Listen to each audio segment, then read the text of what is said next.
We're closing our series today, a little help here. And obviously, this has resonated with many of you. I've gotten emails and cards, sometimes just conversations in hallways about why that is, things that you're dealing with.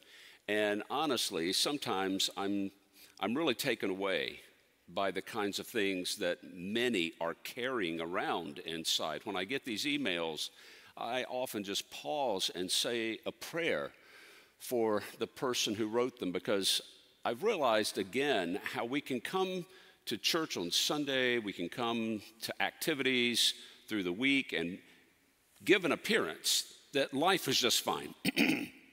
We are going on, we're happy, we're doing okay. And then discover, oh my goodness, the things that people are bearing and carrying around. And so I think this, again, has been a reminder that we all, in some way, could use a little help here. And that the goal of the church, at least in its intention, in the dream of the church, was to be a place where people would not have to pretend, where folks could be real, people could acknowledge, yes, I need help, and to be a community where people find help. So today, we conclude with what is very clearly a very big area of help people need, and that is with anxiety. In 1947, W.H. Auden wrote one of his long poems called The Age of Anxiety. It earned him the Pulitzer Prize. He described the anxiety many people moving to big cities at that time were experiencing, where they just feel a bit lost, kind of swallowed up by life itself, and feel a certain threat and danger that was pervading.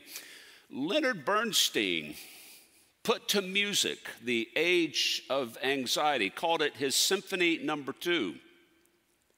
It flows back and forth between soft, beautiful melodies like this,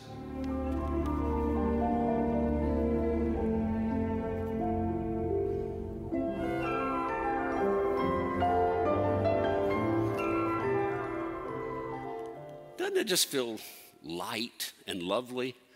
But then almost immediately in this symphony, it can go into these harsh, loud, dissonant tones like this.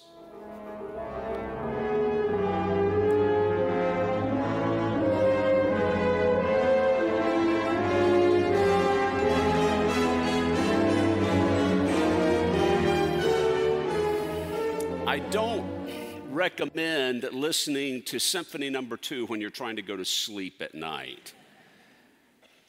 The point of the music was to say that life for many people feels that way, that you go from mildly pleasant places where it feels like life is working to then all of a sudden, sometimes unpredictably, it feels as if everything is crashing in upon you. Now, Age of Anxiety in this music was written nearly 80 years ago, when people were not largely recognizing that anxiety was a big issue in society. But today, different story.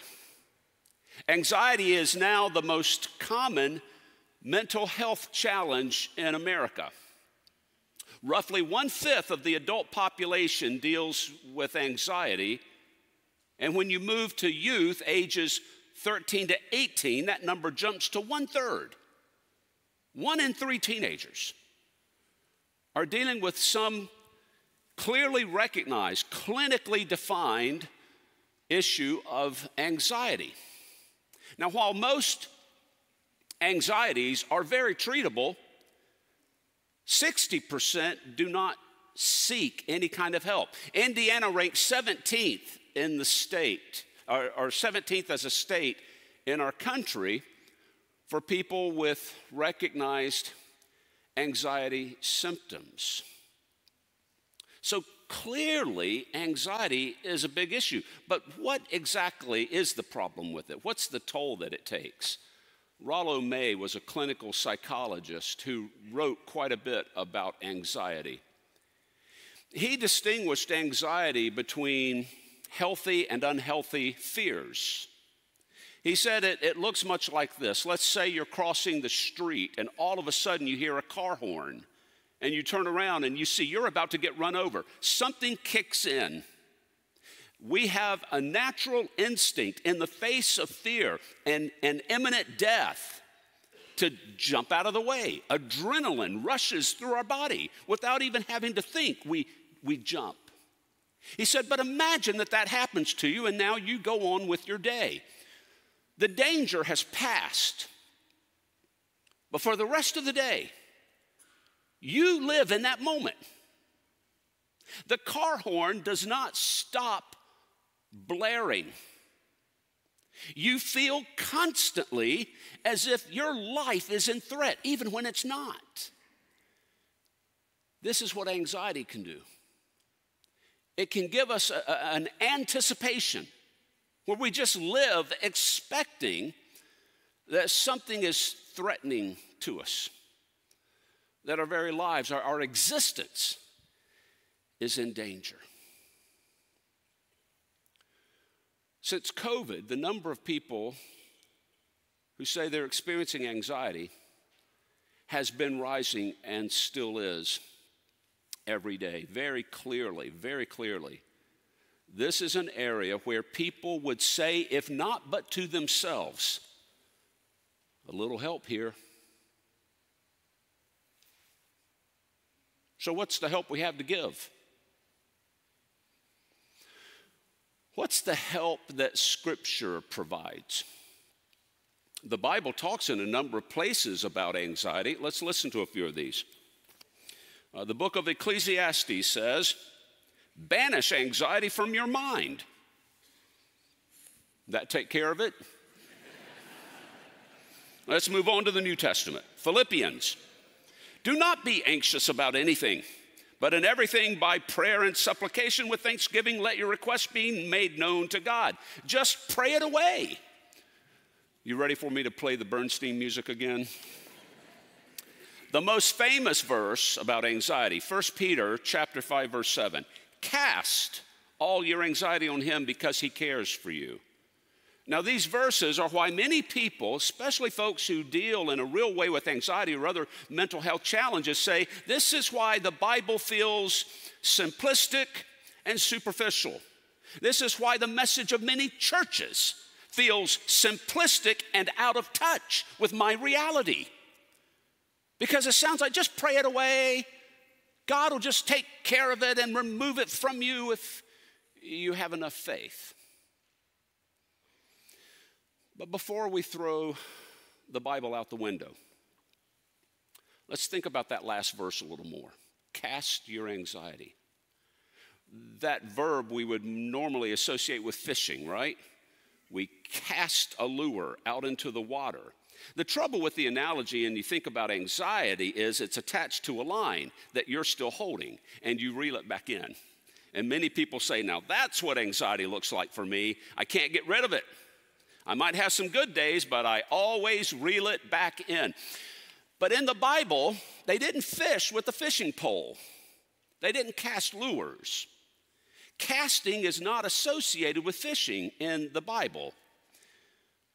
It's associated with putting your saddle on a camel or the things that you're going to be carrying with you on a trip, and you load onto a camel that's going to carry your burdens. You are casting them on this animal. You are taking what you cannot carry and putting it on something who is more equipped to carry it than you are. When you read on in that passage in 1 Peter, you come to this verse, the God of every grace will himself restore, establish, strengthen, settle you. These are verbs describing what God will do. William Barclay in his commentary says, let's think about what the words mean. Restore means to supply that which is missing. Establish means to make solid as granite. Strengthen means to fill with strength. Settle is to lay a foundation. So God is described as someone who is a dependable foundation for us. And that's the message of Psalm 139. It is a psalm written by David. It's a psalm of praise. David begins in the psalm verses that precede what we heard read a moment ago, describing God's omniscience, God's all-knowing power. David said, before a word comes to my tongue, Lord, you already know it. God, you know everything. But then where we pick up the reading in verse 7, David turns from omniscience to omnipresence, the idea that God is everywhere. You cannot go anywhere God is not already there. Where can I go from your spirit, Lord? Where can I flee from your presence, says David. And then gives several examples saying there's nowhere you can go. And then this verse, if I say, surely the darkness shall cover me, and night wraps itself around me, even the darkness is not dark to you. Now, what is David talking about now? He's not talking about a spatial place. He's talking about an emotional place. God is everywhere. God is in those places I go to emotionally when darkness pervades me. Now, how can this be of help when dealing with anxiety? Kylie Larson, a part of our St. Luke's congregation, is a member of our staff. She is an ordained member of another denomination, has served actually in other churches. She also has her own YouTube show, Kylie Makes It. It's a YouTube show for children. You might look it up sometime. She's preaching this message today at Midtown because Kylie, through nearly her entire life, has dealt with anxiety. She gives an illustration of what has helped her understand what anxiety is and how God helps. She writes several lines that are separated from each other, and she said these lines stand for things that become a solid support in our lives. One line might be relationships. Another line might be our work, our career. Another one might be our health. And she said when we get in places where life becomes stressful, we have these solid places to go to, and it gives us support, and it just helps us kind of get okay again. She said, but nothing's perfect. Even these supports let us down sometimes. They will fall through for us, and that's where it's like falling through the cracks. And she said, this is where anxiety kicks in, because now you feel like I have nothing to support me. I've got nothing to fall on.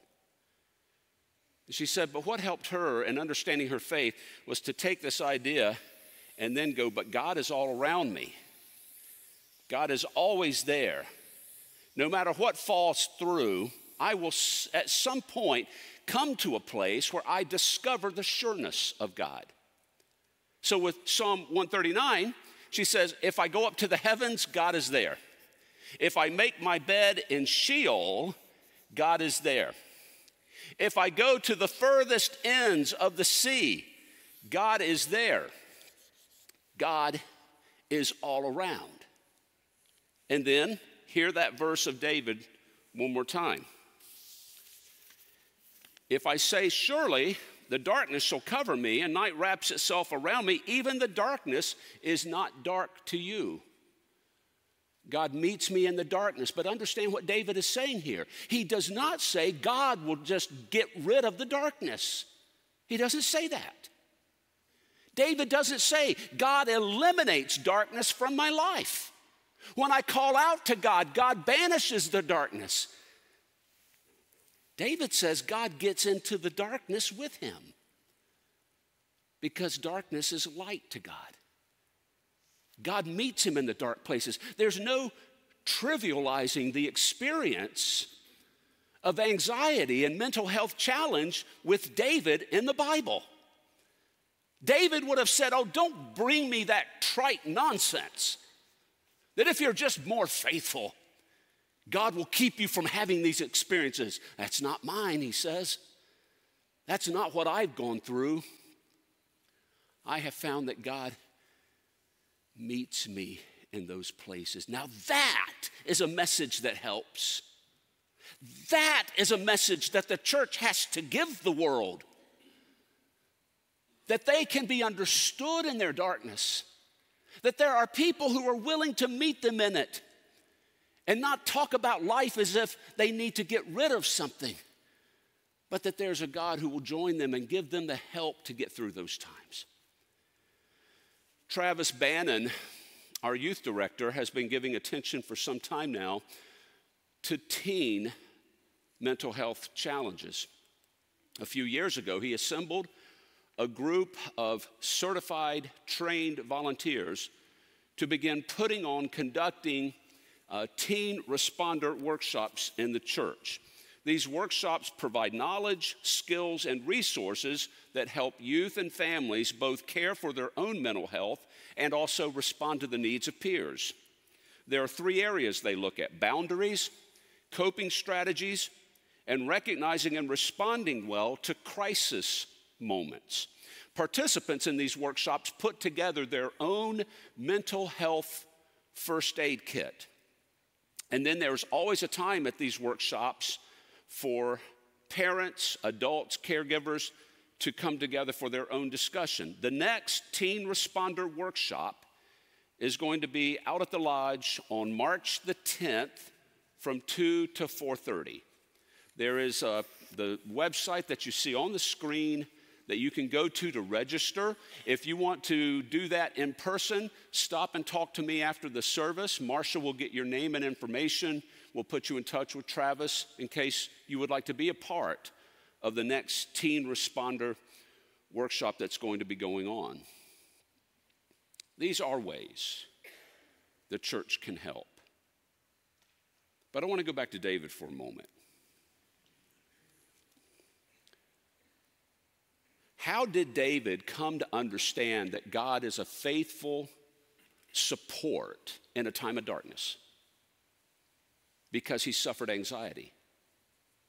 David, the mighty king of Israel, suffered anxiety himself.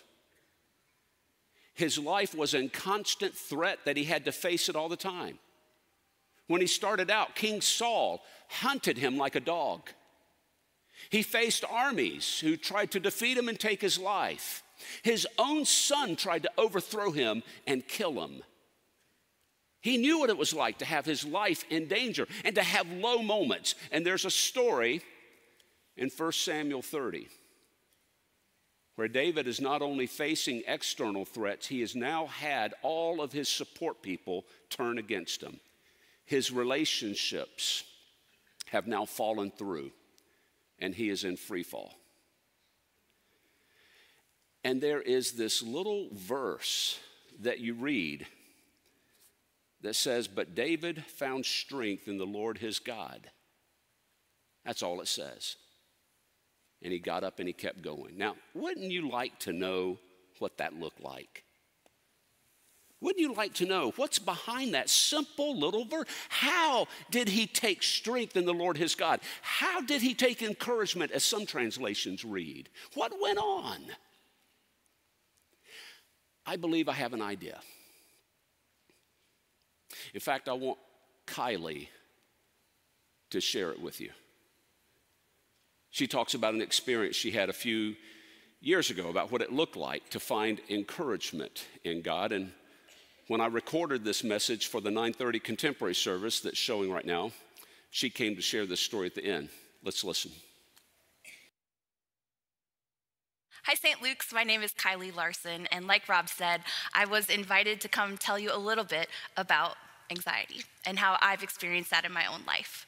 In my late 20s, I was diagnosed with a generalized anxiety disorder, and I take medicine every day. I've been to a lot of therapy, and what I would say to all of you is, number one, after treatment, my anxiety disorder is by far not the most interesting thing about me.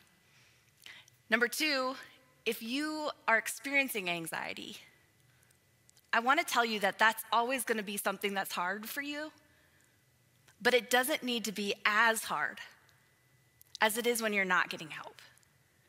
It's going to be hard, but it doesn't need to be that hard. And so from this stage, I'm telling you right now, medicine, therapy, help, those are all good things. They're not going to take the problem away, but they do make our lives easier, and they let us do good work. I want to tell you a story about what Rob was sharing, that circle. That sometimes when we're in free fall, it's hard to know exactly what that catch from God would even look like. But what does it mean that God will find me? What does it mean that God would catch me? What does it mean that God will carry it? I'm going to tell you a little story from my life about a time when God caught me. It might not sound that impressive, but I think that's how God does it. Healing our anxiety is an act that happens in our heart, not our head. When I was a young wife, Phil and I were driving north to visit our family.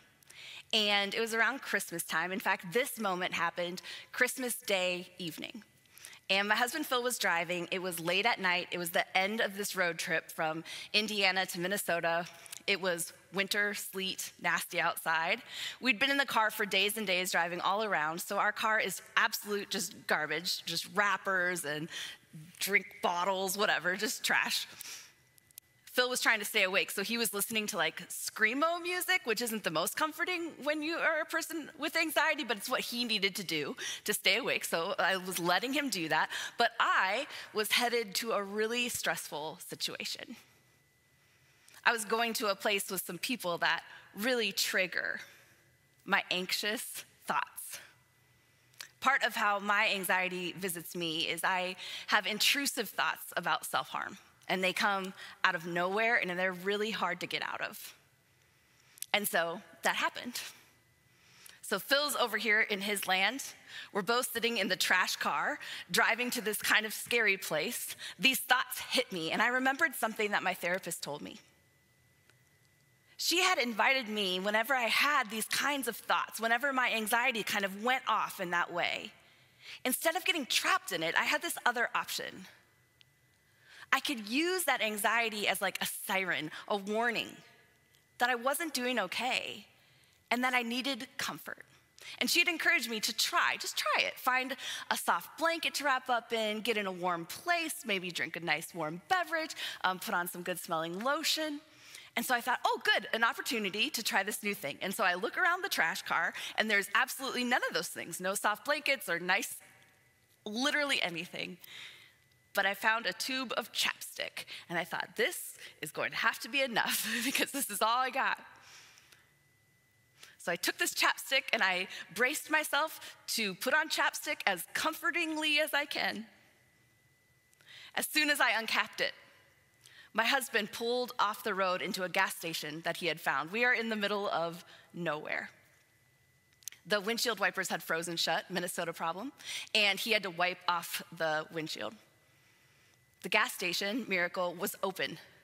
And so I was like, yes, another opportunity for comfort. So I went in and I saw the hot chocolate machine.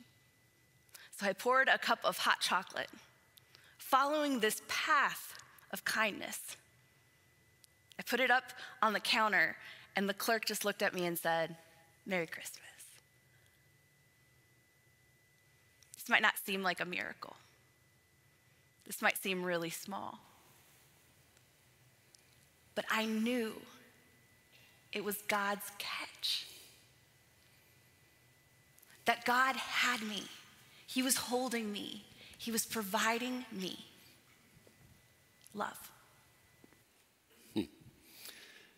It seems so simple that some people would say, I need God to do something bigger than that. And yet, for Kylie in that moment, it was enough. And I believe that's what God does. God gives us enough.